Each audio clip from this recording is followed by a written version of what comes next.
subcommittee will come to order. This morning, the subcommittee will hold an open hearing in which any members of the House have been invited to come and address the subcommittee on matters concerning the men and women who serve in our military. This session is to hear from members about what they think and what's important to them and some ways that we can help them. So we welcome the opportunity to hear from our colleagues on these matters. I want to thank the members who are appearing today for taking the time to testify and salute their commitment to our national security and our national defense. I don't think there's anything more important than that. Without objection, all the testimonies submitted by members will be entered into the record, so ordered. Before we begin with the testimony, I'd like to recognize our ranking member, Mr. Visklosky, for any remarks he'd like to make. Thank you, Madam Chair. Madam Chair, I thank you very much for holding the hearing. I was saying before we got started that this is my favorite hearing of the year because I do believe, unfortunately, the committee has become in many ways very insular. It is important that people understand we are charged with a constitutional responsibility to fund the day-to-day operation of the government. We are here, all of us, in a bipartisan fashion to solve problems, and we are also here in a bipartisan fashion to help members. So appreciate the members, including Mr. Johnson, who's going to testify next, for being here. I'm delighted to be here and appreciate the chairwoman holding the hearing very much. Thank you. Thank you, Ranking Member Visklosky. We'll now begin with the member's testimony with Congressman Mike Johnson of Louisiana. Congressman Johnson. Well, thank you so much, Chairwoman Granger and Ranking Member Visklosky and members of the committee. I appreciate all your time. I sincerely am grateful for this opportunity to return to provide input during the committee's Member Day hearing for the fiscal year 2019 Defense Appropriations Bill and the budget. I have the distinct honor of representing a congressional district that is home to two vital military installations for our nation and our national security interest around the world, and that's Fort Polk and the Barksdale Air Force Base, and even our smaller National Guard facilities such as Camp Minden.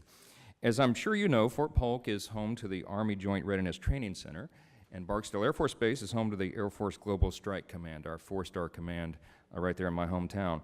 As is evident with the recent provocations of Syria, North Korea, Iran, Russia, and others, we live in a highly uncertain and incredibly complex time, which further highlights the importance of these two bases in our military readiness to be fully prepared to combat any threat from overseas.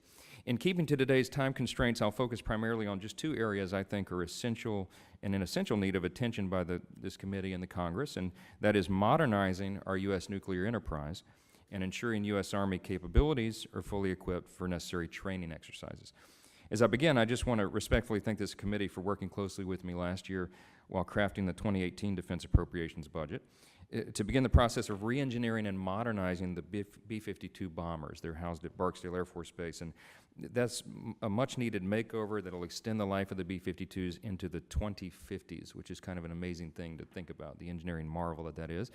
And of course, it improves the range and fuel efficiency of those planes and actually decreases maintenance costs. I'd also like to relay my thanks for the continued support of Fort Polk from this committee in recognition of their vital importance to accomplishing its missions and our military readiness. One on the nuclear enterprise.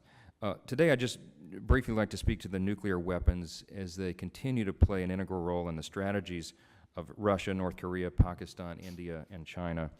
In fact, according to many reports, as you all know, and as evidenced from the recent aggressive actions, these countries are increasing their reliance on and modernizing their capabilities, whether it be in the land, air, or sea-based nuclear forces.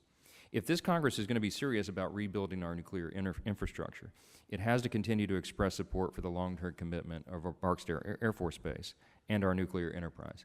And I applaud the decision by the Air Force to include the new entrance gate at the Interstate 20 and I-220 interchange into Barksdale Air Force Base on its unfunded priority list.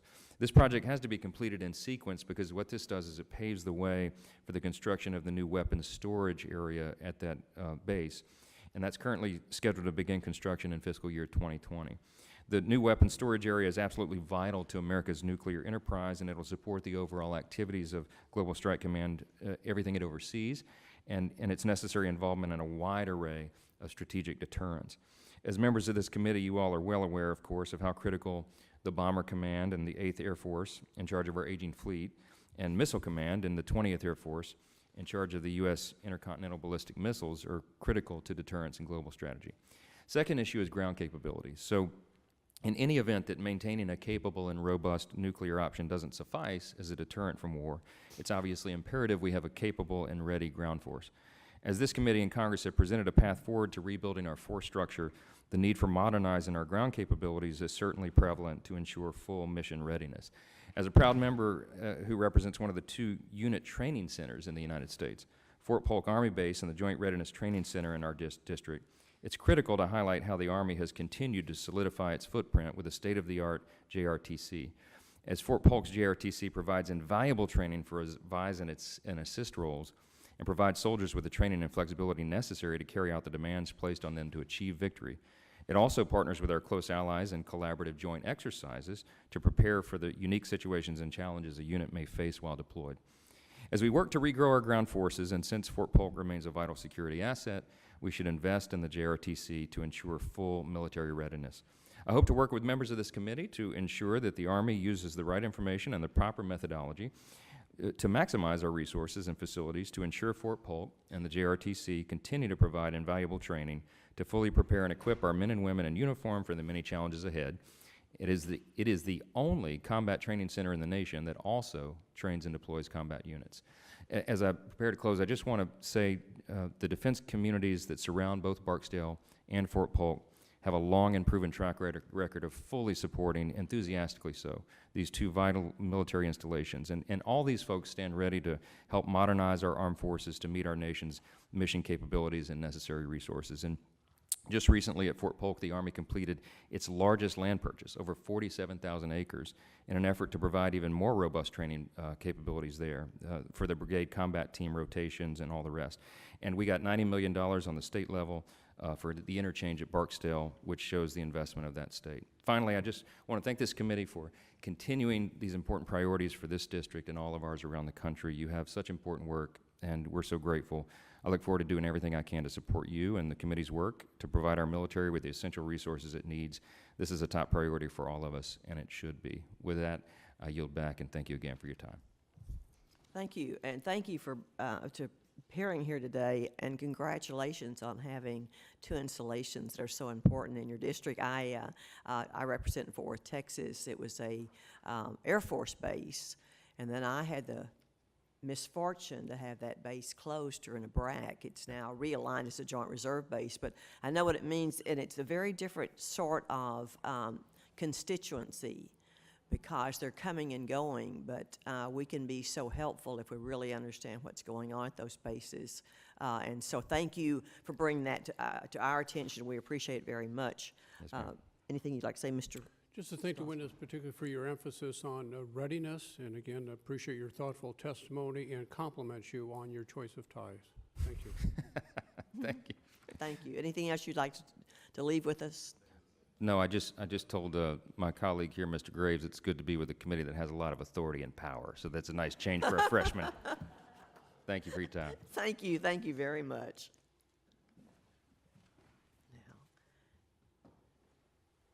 Now who are we going to? Judge Carter's here, but Buddy Carter's not here. Buddy Carter. Yes, but we're waiting on Mr. McGovern. We'll give some more time because Congressman Carter, the other Congressman Carter, was supposed to appear, and he may come in, but I don't think so. So wait a few more minutes.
Next, we'll hear from Congressman Jim McGovern of Massachusetts. Mr.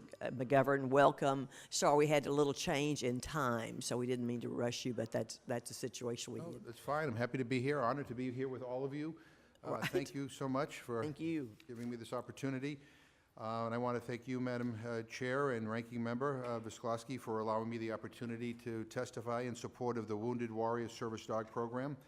And I want to thank this committee in particular. You, in the last fiscal year, raised the amount for this program from $5 million to $10 million, and we're here to ask that we can continue it at $10 million. As you know, these service dogs have made an incredible difference in the life of many of our men and women who have served overseas in battle, but it's an expensive proposition to train these dogs, and sometimes that expense makes it difficult for our veterans to get access to them. And this program provides grants so that these dogs can be trained and our veterans can get what they need. And so I'm here to say thank you for your past support, and thank you, hopefully, for your continued support. The other reason why I'm here is to ask you to provide $250,000 for the creation and distribution of the Atomic Veterans Service Medal.